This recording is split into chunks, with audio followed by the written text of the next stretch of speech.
Captain Jake Morrison stared out at the vast darkness of space from the bridge of the UES horizon. The stars looked like tiny diamonds scattered across black velvet. He had been commanding exploration ships for 15 years, but the sight still took his breath away every time. "Captain, we're approaching the Kepler 442 system," said Amy Rodriguez from her position at the communications station. Her voice was steady, but Jake could hear the excitement underneath. This was their first mission to this system and nobody knew what they might find. "Good work, Amy. Dr. Harper, what are our sensors picking up?" Jake turned to his chief science officer, a brilliant woman with short brown hair and sharp green eyes. Lisa Harper had discovered 3 new forms of alien life in the past 2 years. If anyone could find something interesting here, it was her. Lisa's fingers danced across her control panel. 4 planets, Captain. The first 2 are gas giants. Nothing special. The third one is too close to the star, probably molten rock, but the 4th planet—" She paused, frowning at her readings. "That's interesting." "What kind of interesting?" Jake asked, moving closer to look at her screen. "It's in the habitable zone, but there's no atmosphere. No signs of life on the surface, but I'm getting some very strange energy readings from beneath the ground." Lisa adjusted her instruments, trying to get clearer data. "The energy signature is unlike anything in our databases." Ryan Brooks, the ship's chief engineer, looked up from his station. "What kind of energy are we talking about, Doc?" "That's just it, Ryan. I don't know. The patterns are organic almost. Like a heartbeat, but much slower. 1 pulse every few minutes." Lisa shook her head. "I've never seen anything like it." Jake felt his pulse quicken. In all his years exploring space, the truly mysterious discoveries were the ones that changed everything. "How deep underground?" "Deep. Maybe 5 or 6 miles down. Whatever it is, it's big. The energy field extends for several kilometers in all directions."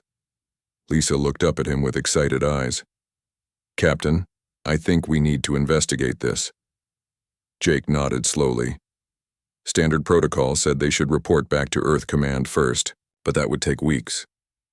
By then another ship might be assigned to the mission. "Set us into orbit around the 4th planet. I want detailed scans of the entire surface." The next few hours passed quickly as the crew worked to map the planet. Below, it was a barren world covered in reddish dust and ancient impact craters.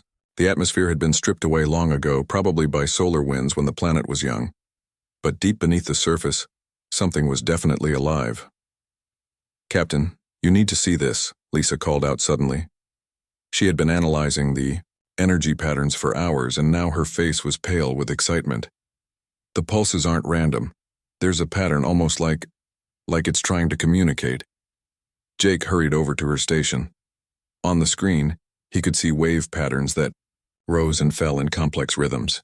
"Are you saying it knows we're here?" "I think so. The patterns changed when we entered orbit. Before they were slow and steady. Now they're faster, more complex. It's like whatever is down there woke up when we arrived." Carlos White, the security chief, stepped forward. He was a big man with careful eyes who had kept Jake's crew safe on dozens of missions. "Captain, with respect, this could be dangerous. We don't know what we're dealing with." "That's exactly why we need to investigate," Jake replied. "This could be first contact with an alien intelligence. We can't just fly away." Dr. Nina Bell, their xenoarchaeologist, had been quiet during the discussion. Now she spoke up. "If I may, Captain, I'd like to join the landing party. If this is some kind of ancient civilization, we'll need someone who understands alien cultures." Jake considered this. Nina was young, only 32, but she was brilliant. Her work on the ruins found on Kepler 180 CF had made her famous throughout the fleet. "All right, Dr. Bell, you're in. Carlos, I want you leading the security team. Ryan, can you modify some of our deep drilling equipment?" "Already on it, Captain. Give me 6 hours and I'll have something that can get us down to whatever's making those signals." The landing party prepared carefully. They would take a shuttle down to the surface, then use Ryan's modified drilling equipment to reach the energy source. The entire operation would be dangerous. If something went wrong, they would be miles underground on an airless world. Jake chose his team carefully. Carlos would lead security, with 2 other officers for backup. Nina would handle any archaeological discoveries. Ryan would manage the technical equipment, and Lisa would monitor the energy readings and try to establish communication. As they prepared to leave the horizon, Jake felt the familiar mixture of excitement and fear that came with every new discovery. Space exploration was dangerous work, but moments like this made it all worthwhile.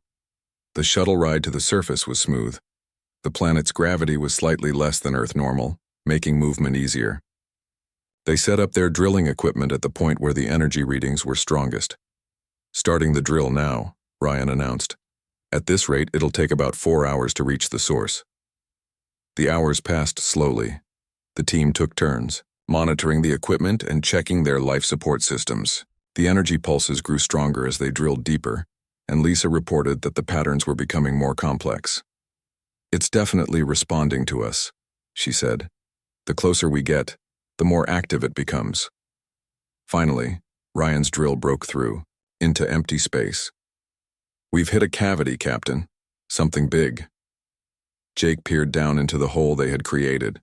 Far below, he could see a faint blue glow. "All right, people. Let's go see what we've found." The descent into the underground chamber was like entering another world. The walls were smooth crystal, glowing with soft blue light that pulsed in rhythm with the energy readings. The chamber was enormous, stretching away into darkness in all directions. But it was the structure in the center that took their breath away. Rising from the floor was a massive crystal formation, easily 50 feet tall and perfectly geometric. It was made of the same glowing material as the walls, but brighter, more alive. Energy flowed through it in visible streams of light. "My God," Nina whispered. "It's beautiful." As they approached the crystal, the light grew brighter. The energy pulses quickened as if whatever was inside was excited by their presence. "Captain," Lisa said, her voice tight with wonder, "I'm getting readings that suggest this thing is incredibly old. Millions of years at least, but it's still active, still functional." Jake stepped closer to the crystal formation. As he did, the light suddenly flared brighter and the air around them seemed to hum with energy. Then, without warning, the crystal projected a hologram into the air above it. Symbols appeared, shifting and changing, unlike any language any of them had ever seen. "It's trying to communicate," Nina breathed. Jake felt a shiver run down his spine.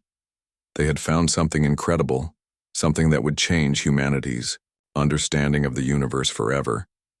But as he looked at the ancient crystal pulsing with alien intelligence, he couldn't shake the feeling that they were the ones being examined. Whatever built this place had been waiting. And now, finally, someone had come to answer its call. The holographic symbols danced in the air above the crystal, shifting and changing like living things. Nina stepped forward, her eyes wide with fascination. She had studied alien languages her entire career, but nothing had prepared her for this. "The patterns are mathematical," Lisa said, scanning the display with her instruments. "But there's something else. It's like the symbols are trying to adapt to us, learning how we think." Jake watched as the symbols slowly began to change. The ID alien writing became simpler, more geometric. Then, to everyone's amazement, some of the symbols started to look familiar. "Those look like numbers," Ryan said, pointing at the display. "And that one, that's almost like our symbol for water." Nina nodded excitedly. "It's learning from us. Somehow, it's reading our minds and figuring out how we communicate." The crystal pulsed brighter, and suddenly the symbols stopped changing. A new image appeared in the hologram. It showed the galaxy with thousands of stars marked by tiny lights. Then the image focused on their solar system, showing Earth. "It knows where we come from," Carlos said quietly. His hand rested on his weapon, but he didn't draw it. Something about this place felt sacred, not dangerous. The hologram changed again. This time it showed beings of pure light, tall and graceful, working together to build massive structures among the stars. The light beings moved without bodies, flowing like water through space and time. "We are the architects," a voice said, inside their minds. It wasn't heard through their ears but felt directly in their thoughts. The voice was ancient and wise, but also tired. "We have waited so long for someone to find us." Jake felt his knees go weak.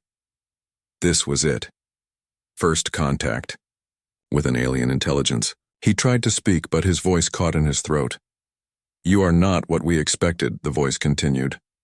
"Most who find our repositories are already ancient civilizations. You are young, barely out of your birth system. Yet you came here with curiosity, not conquest." Nina found her voice first. "Who are you? How long have you been here?" The hologram shifted, showing the history of the architects. They had once been physical beings like humans, living on worlds throughout the galaxy. But their sun was dying and they faced extinction. Instead of trying to conquer other worlds, they chose a different path. "We preserved ourselves as consciousness, as information and memory. We built these repositories throughout the galaxy, hoping that someday worthy beings would find them and carry on our work." "What kind of work?" Jake asked. The architects showed them images of other species. Some were primitive, just discovering fire. Others were advanced, building ships that could cross between stars. The architects had watched them all, guiding some and protecting others from those who would harm them. "We are gardeners of consciousness," the voice explained. "We help young species grow and learn. But first, we must know if they are worthy of such knowledge." Lisa stepped forward. "You want to test us?" "Yes. Many have found our repositories over the millions of years. Few have impressed us. Most seek only power or technology to dominate others. Some are too primitive to understand what we offer. Others are too cold, too logical, caring nothing for beauty or love." The crystal pulsed and suddenly Jake felt a presence in his mind. Not invasive or controlling, but observing. It was like having someone read over his shoulder, watching his thoughts and memories. "The first test is of your minds," the architect said. "Can you solve problems not through force, but through understanding? Can you work together when the task is difficult?" The hologram displayed a complex mathematical equation, but it was unlike anything they had seen before. The numbers seemed to move and change, creating patterns that hurt to look at directly. "We need to contact Earth," Jake said. "Our brightest scientists should work on this." "Already done, Captain." Amy's voice crackled through their communicators. "I've been monitoring your conversation. Admiral Stone has assembled a team of experts. They're working on the problem now." Over the next several days, Earth's best minds struggled with the architect's puzzle.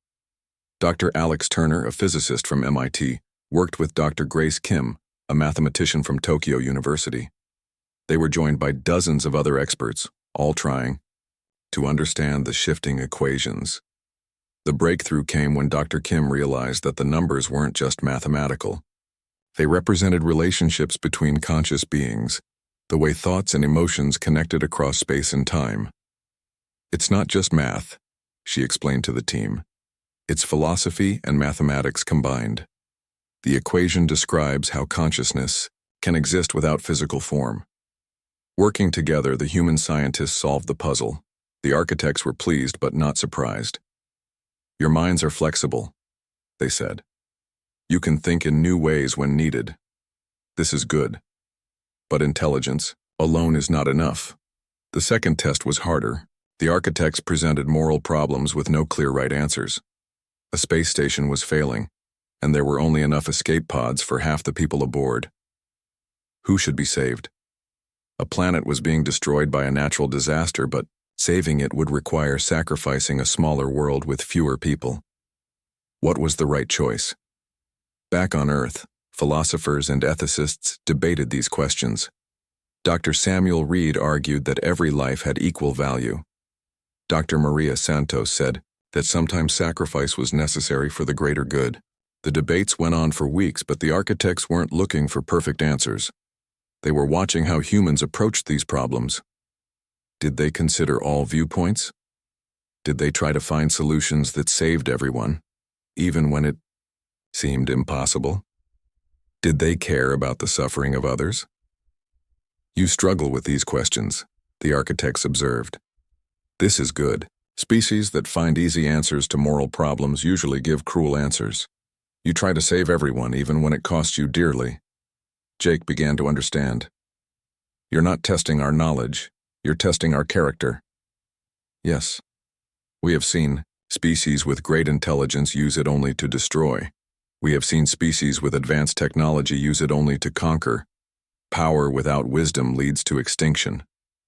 The crystal pulsed again, and this time Jake felt something different. The architects weren't just observing their thoughts anymore. They were feeling their emotions, experiencing what it meant to be human. Through the connection, Jake sensed the architects' surprise.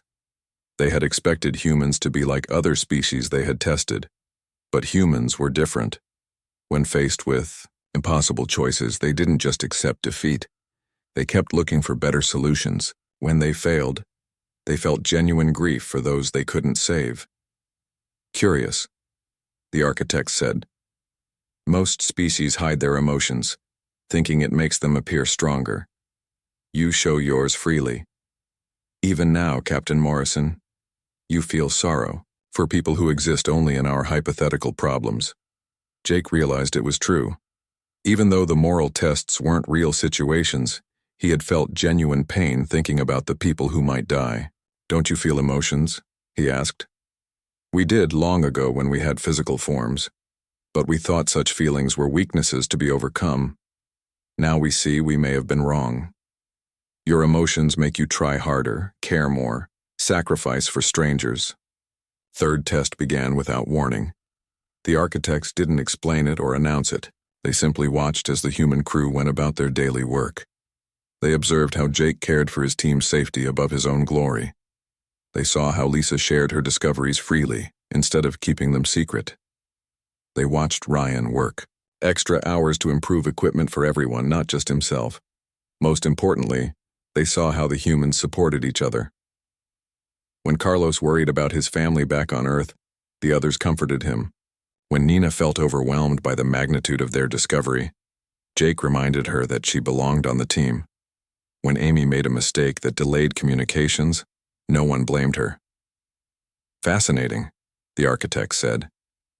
You are individually weak compared to many species we have tested, but together you become stronger than the sum of your parts.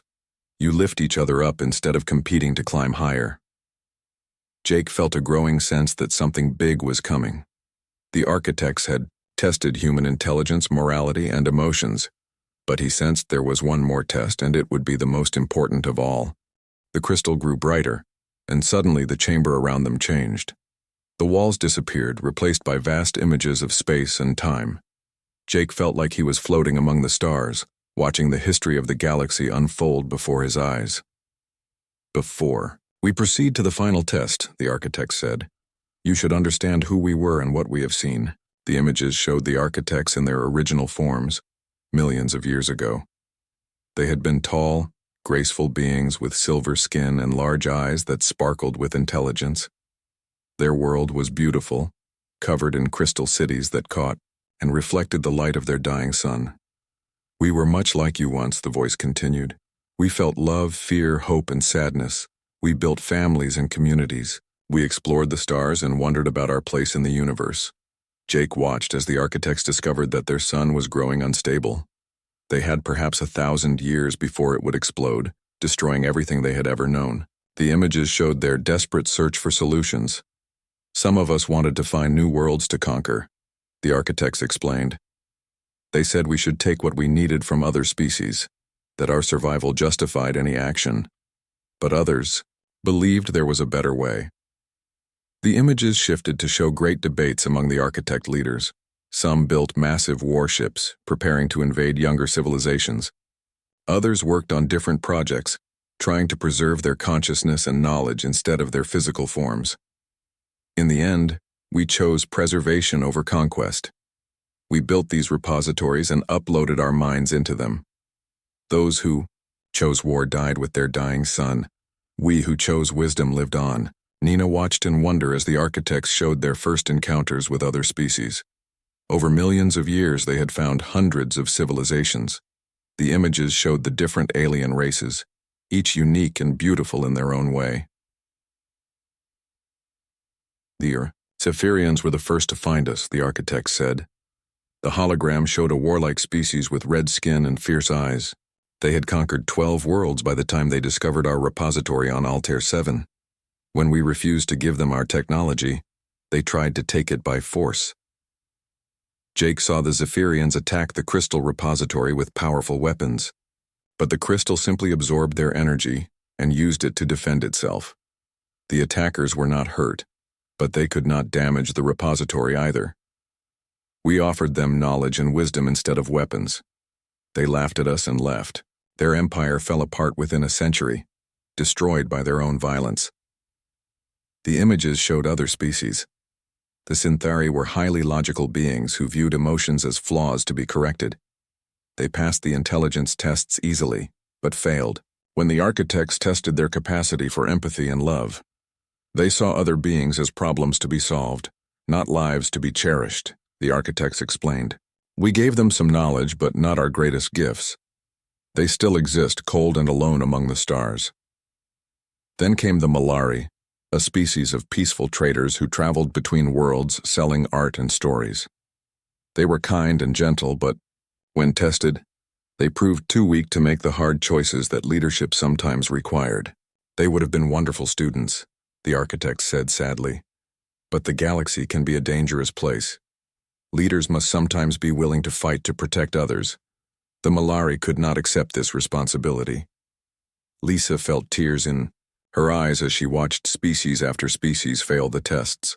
Some were too violent, others too cold. Some were too weak, others too selfish. A few came close to passing, but ultimately chose power over wisdom when given the final choice. Why? Are you showing us this? Jake asked. Because you need to understand the weight of what we are about to offer you, the architects replied. In all our millions of years, only 3 species have proven truly worthy of our full legacy. 2 of them transcended physical form like us and joined our consciousness. The third chose to remain physical but became guardians of younger civilizations. The crystal pulsed and Jake felt the presence of the architects grow stronger in his mind. He could sense their ancient wisdom, their deep loneliness, and their hope that humanity might be different. The final test is simple, the architects said. We will offer you 2 gifts. You may choose only one. The hologram changed, showing 2 different images side by side. On the left was technology beyond human imagination. Weapons that could destroy stars, ships that could travel anywhere in the galaxy instantly, and machines that could reshape matter itself. With these tools, humanity would become the most powerful species in the galaxy, the architects explained. No enemy could threaten you. No resource would be beyond your reach. You could build an empire that would last for millions of years. On the right side of the hologram was something harder to understand. It looked like pure light, flowing and shifting like liquid starlight. As Jake stared at it, he began to understand what it represented. Knowledge, he whispered. Yes, the architects confirmed. The accumulated wisdom of our species and dozens of others. Philosophy, science, art, and the secrets of consciousness itself. The understanding of how to grow beyond physical limitations, how to help other species reach their potential, and how to find meaning in existence. Jake felt the weight of the decision. The technology could solve many of Earth's problems and protect humanity from any threat. But the knowledge could change what it meant to be human. Take time to consider, the architect said. Consult with your leaders. This choice will determine humanity's path for all time. Back on the ship, Jake called an emergency meeting with Admiral Stone and the leaders of Earth. The debate was intense. Many military leaders wanted the technology, arguing that the galaxy was dangerous and humanity needed protection. We've seen what's out there, Admiral Stone said. There are species that would destroy us if they could. With this technology, we could defend ourselves and protect others too. But Dr. Harper argued for the knowledge. Technology without wisdom is just another way to destroy ourselves, she said. Look at our own history. Every time we've gained more power without growing wiser, we've used it badly. The debate continued for days. Jake listened to all sides, but he kept thinking about what the architects had shown them. Every species that chose power eventually destroyed itself or became something horrible. But those who chose wisdom, even if there were only a few, became something greater. Finally, Jake made his decision. Standing before the crystal, with representatives from Earth watching through video link, he gave his answer. "We choose knowledge," he said simply. The architects were silent for a long moment. Then Jake felt something like joy flowing from them, mixed with relief and satisfaction. "In all our testing, only 4 species have made this choice," they said. 3 chose power and fell to corruption within centuries. But you, young humans, you chose to grow rather than to dominate. The crystal began to glow brighter than ever before. Jake felt the architect's presence grow stronger, more welcoming. This was the true test, they explained. Not intelligence or morality or emotion, but wisdom. The understanding that true strength comes from growth, not conquest. You have proven yourselves worthy not just of our knowledge, but of something far greater. Jake felt his heart racing. "What do you mean?" "We offer you partnership," the architect said. "The chance to become what we became, guardians and teachers of the galaxy. Will you accept this responsibility?" As Jake looked around at his crew, at the representatives watching from Earth, he saw the same answer in all their faces. Humanity was ready to take its place among the stars, not as conquerors, but as protectors of life and consciousness throughout the galaxy. The crystal repository suddenly filled with light so bright that Jake had to close his eyes. When he opened them again, the chamber had transformed completely. The walls now showed swirling galaxies and distant nebulae, as if they were standing in the center of the universe itself. "You have chosen wisely," the architects said, their voice now warmer and more welcoming than before. "Few species understand that true power comes from lifting others up, not pushing them down." Jake felt something flowing into his mind like warm water filling an empty cup. Knowledge began to pour in, but not in a way that hurt or overwhelmed him. It was gentle, natural, as if he was remembering things he had always known but forgotten. Lisa gasped beside him as she too received the gift of knowledge. Her understanding of physics expanded beyond anything she had dreamed possible. She could see how energy and matter connected across dimensions, how consciousness itself was woven into the fabric of reality. "The knowledge comes in stages," the architects explained. "Too much at once would damage your minds. You will grow into it slowly, like a child learning to walk." Ryan found that he suddenly understood technologies that had seemed like magic moments before. Engines that could bend space and time, computers that thought with quantum light, materials that could repair themselves and grow stronger under stress. But more importantly, he understood the responsibility that came with such power. Nina received something different. The histories of 1,000 civilizations flowed through her mind. She saw how species rose and fell, what made them great and what destroyed them. She understood the patterns of growth and decay that shaped all intelligent life. But this is only the beginning. The architects continued. "We offer you something we have never given to any other species. True partnership."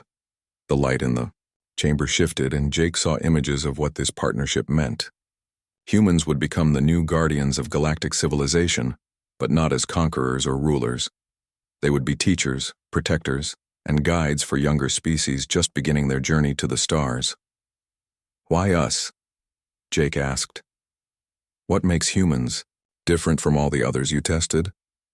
The architects showed him images from their observations of humanity. They had watched humans for centuries, studying their wars and peace treaties, their art and science, their capacity for both cruelty and kindness. Other species saw strength as the ability to defeat enemies, they explained. "You see strength as the ability to turn enemies into friends." Others saw wisdom as knowing all the answers. "You see wisdom as asking better questions." The images shifted to show specific moments in human history. A soldier risking his life to save a wounded enemy. Scientists sharing discoveries freely instead of keeping them secret. Communities coming together to help strangers after natural disasters. Most importantly, the architects continued, You understand that being strong means protecting those who are weaker, not dominating them. This is rare in the galaxy.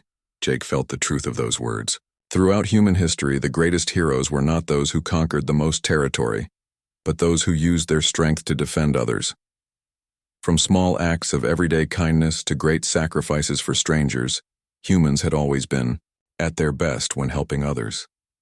The transformation will change you, the architects warned. You will gain abilities beyond your current understanding. Some of you will be able to travel between stars without ships. Others will be able to communicate with any form of conscious life. All of you will live far longer than normal humans. Lisa stepped forward. What about Earth? What about the rest of humanity? Earth will become the center of a new kind of civilization, the architects replied. Not an empire built on conquest, but a community built on cooperation. Other species will come to learn, not to serve. The crystal pulsed, and Jake felt the architects preparing for something momentous. We are old and tired, they said.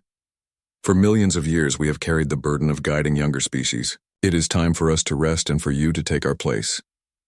But we don't know how, Nina protested. We're still learning ourselves. That is exactly why you are perfect for this role, the architects replied. A teacher who remembers what it was like to be a student is the best teacher of all. The transformation began slowly.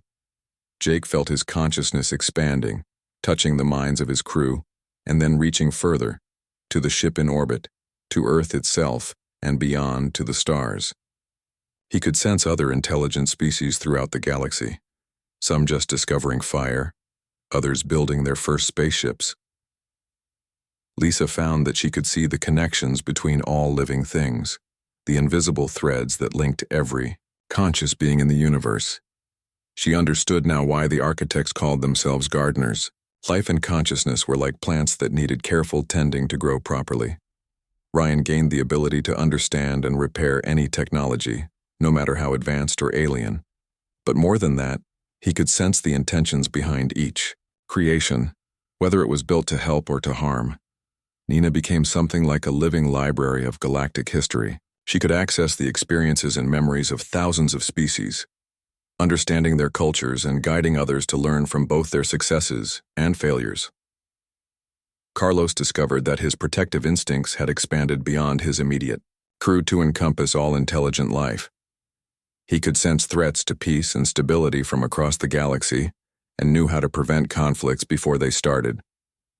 Amy found that she could communicate with any species, not just through language, but through shared emotions and experiences. She became a bridge between different forms of consciousness, helping them understand each other. The first lesson of guardianship, the architect said as the transformation completed, is that you are not rulers. You are servants. Your power exists to help others grow, not to control them. Jake understood. He looked around at his transformed crew and felt their new connection to each other and to all life in the galaxy. They were no longer just human explorers.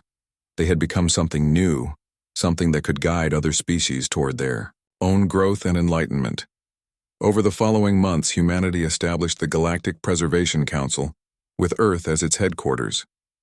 Ships began traveling to systems throughout the galaxy, not as conquerors but as teachers and protectors. They found species on the verge of war and helped them find peace. They discovered civilizations destroying their environments and showed them better ways to live. Jake became the first human ambassador to the cosmos, traveling between worlds and helping species make contact with each other safely. Lisa became the keeper of universal knowledge, preserving and sharing the wisdom of ages. Nina became the first contact specialist, helping newly discovered species navigate their growth without making the mistakes that had destroyed others. Tiano. Work was not easy. Some species rejected human help, suspicious of their motives. Others wanted to use human knowledge for conquest rather than growth. But humanity had learned patience and wisdom from the architects. They did not force their help on anyone, but they remained ready to assist those who asked. Years passed and the galaxy began to change. Wars became less common as species learned to resolve conflicts peacefully. Young civilizations made contact with older ones without fear of conquest. Art, science, and philosophy flourished as different species shared their unique perspectives. Jake often thought about the choice they had made in the crystal chamber. They could have taken the technology and become the dominant force in the galaxy. Instead, they had chosen to become something better. Guardians who helped others reach their own potential. Standing on the observation deck of the Galactic Council station, looking out at stars that now represented not potential conquests but friends and students, Jake smiled. The architects had been right. True strength came not from the power to destroy, but from the wisdom to create and protect. Humanity had found its place among the stars, not as masters, but as servants of life itself. And in serving others, they had become more than they ever dreamed possible.